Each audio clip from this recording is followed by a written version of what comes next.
Un mensaje de fe. Ha nacido un rey. Su nombre es Jesús, Dios que salva.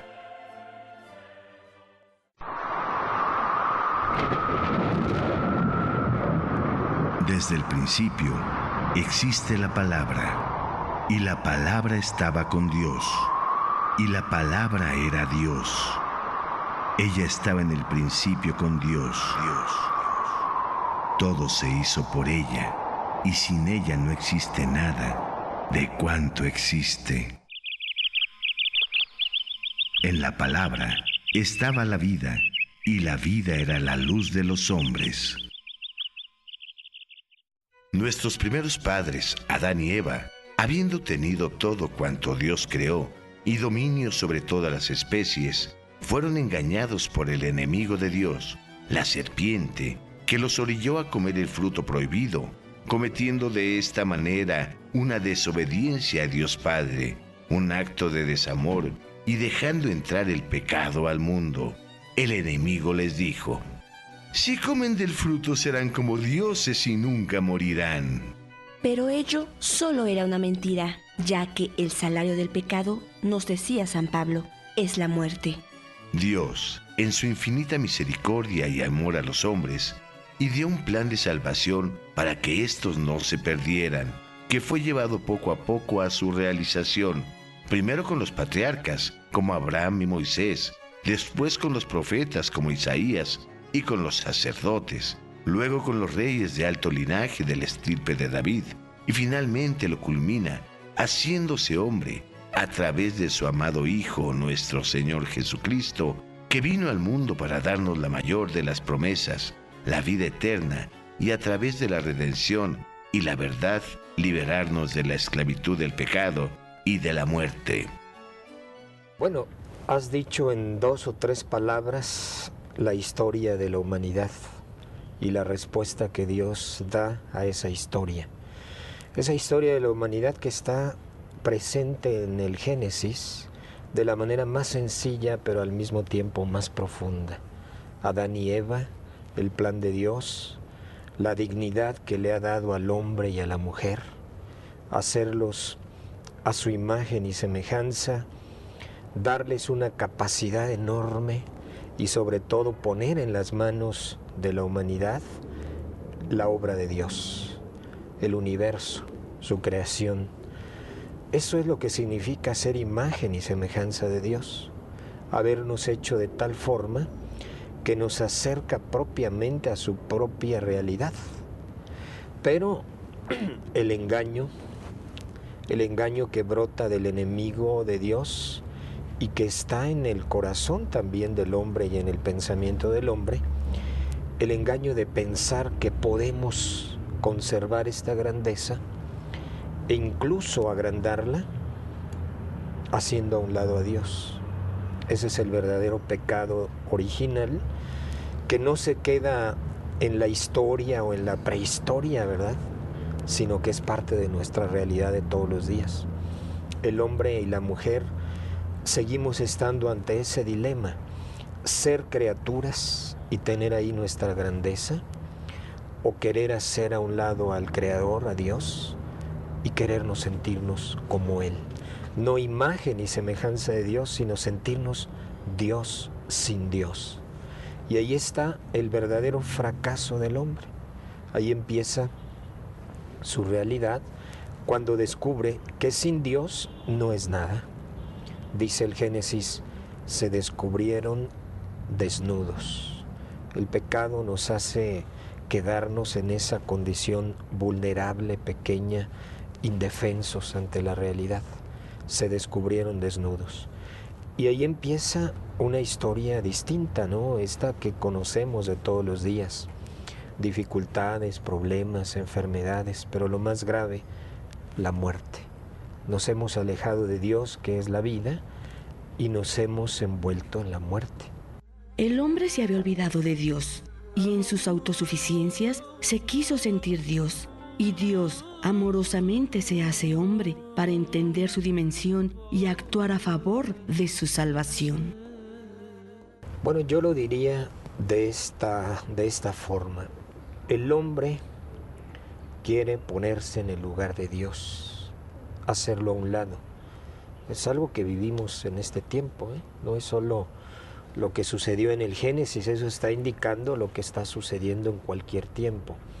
Y hoy lo vivimos de una manera muy dramática. El hombre, con su cultura, con su desarrollo, con su adelanto, está tratando de negar a Dios, de borrar a Dios de su horizonte.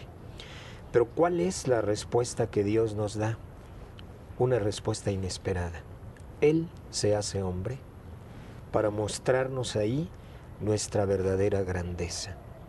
Y de paso mostrarnos otra grandeza de Dios, su amor y su humildad. Mientras el hombre, con cierta soberbia, quiere rivalizar con Dios y, por qué no decirlo, hasta se llena de envidia de Dios y de rechazo a Dios, Dios con humildad se acerca a nosotros, se hace hombre y participa de nuestra realidad para mostrarnos que ahí está la verdadera grandeza del hombre, en lo que somos, en lo que Dios nos ha hecho. Por eso el nacimiento de Jesús está rodeado de muchos signos de sencillez, porque de lo que se trata es mostrar desde el principio que lo que nos hace grandes es ser lo que Dios nos ha hecho. Tanto amó Dios al mundo, que le entregó a su Hijo único, para que el hombre no perezca, sino más bien tenga vida en abundancia. Libro de los orígenes de Jesucristo, hijo de David e hijo de Abraham.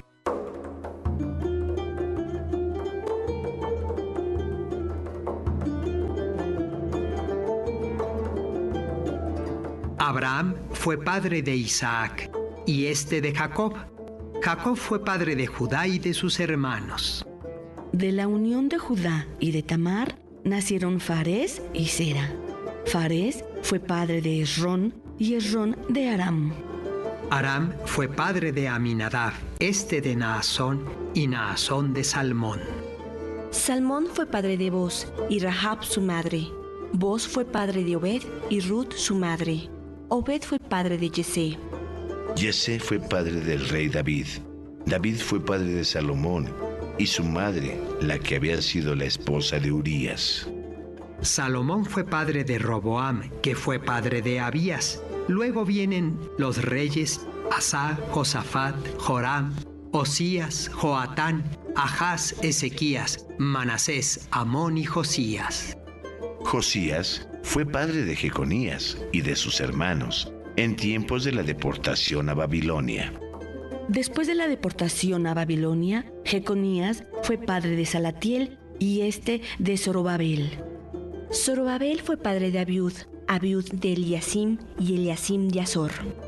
Azor fue padre de Sadoc, Sadoc de Aquim y este de Eliud. Eliud fue padre de Eleazar, Eleazar de Matán y este de Jacob. Jacob fue padre de José, esposo de María, de la que nació Jesús, llamado Cristo. De modo que fueron 14 las generaciones desde Abraham a David, otras 14 desde David hasta la deportación a Babilonia y 14 más desde esta deportación hasta el nacimiento de Cristo.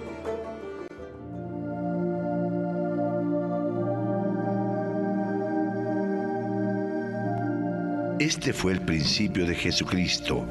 María, su madre, estaba comprometida con José, pero antes de que vivieran juntos, quedó embarazada por obra del Espíritu Santo. Su esposo José pensó despedirla, pero como era un hombre bueno, quiso actuar discretamente para no difamarla. Mientras lo estaba pensando, el ángel del Señor se le apareció en sueños y le dijo: José, descendiente de David, no tengas miedo de llevarte a María, tu esposa, a tu casa, si bien está esperando por obra del Espíritu Santo. Tú eres el que pondrás el nombre al Hijo que dará a luz, y lo llamarás Jesús, porque Él salvará a su pueblo de sus pecados. Todo esto sucedió para que se cumpliera lo que había dicho el Señor. por boca del profeta. Cuando José despertó, hizo lo que el ángel del Señor le había ordenado y tomó consigo a su esposa. Y sin que hubieran tenido relaciones, dio a luz un hijo, al que puso por nombre Jesús.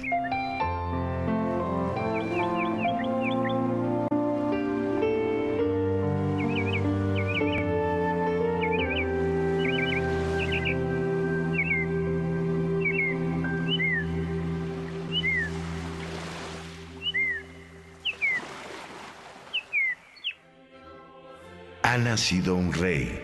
Su nombre es Jesús, Dios que salva. Eran los tiempos de Herodes Antipas cuando José, obedeciendo a Dios por medio de la revelación del ángel, se quedó con María, que esperaba al niño Jesús, concebido por obra y gracia del Espíritu Santo. La Virgen María había experimentado profundamente antes que nadie el extraordinario misterio de la Santísima Trinidad como hija de Dios, a quien obedeció humildemente para concebir a su Hijo, y fue madre y primer sagrario de Cristo Jesús, habiendo sido esposa del Espíritu Santo, Señor y dador de vida. En esos tiempos, cuando María estaba a punto de dar a luz, el gobernador romano ordenó un censo y todas las personas debían regresar a su tierra natal junto con sus familiares.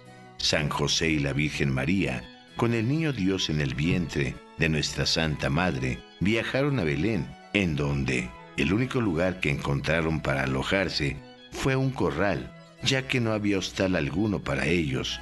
Pero fue la providencia de Dios Padre, que mandó a su Hijo para nacer de una virgen y en la más grande de las humildades.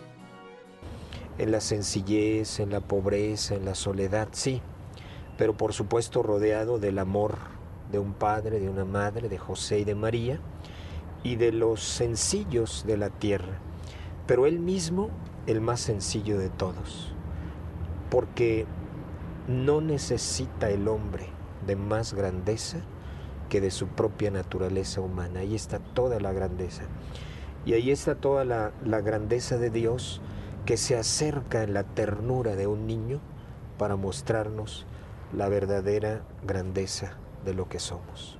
Ahí comienza esta historia de salvación, recuperar lo que somos, valorar lo que Dios ha hecho de nosotros y valorarlo nosotros mismos contemplándolo en Dios. Por eso la Navidad es una fiesta de alegría, y es una fiesta también de esperanza, esperanza en que recuperemos otra vez nuestra verdadera grandeza mostrada ya en el nacimiento de Cristo. Los ángeles anunciaron a los pastorcillos el maravilloso nacimiento del niño Dios, y la alegría llenaba y rodeaba de luz a la pequeña Belén, engrandecida con el nacimiento de nuestro Salvador. Los cantos de los ángeles, gloria a Dios en el cielo, paz en la tierra a los hombres que ama el Señor, que es precisamente el evangelio que proclamamos también en la noche de la Navidad, ¿verdad? Pues resuena también en nuestras tierras. Dios se interesa por nosotros, a Dios le preocupamos, y por eso envía a la Santísima Virgen María, y ella obediente.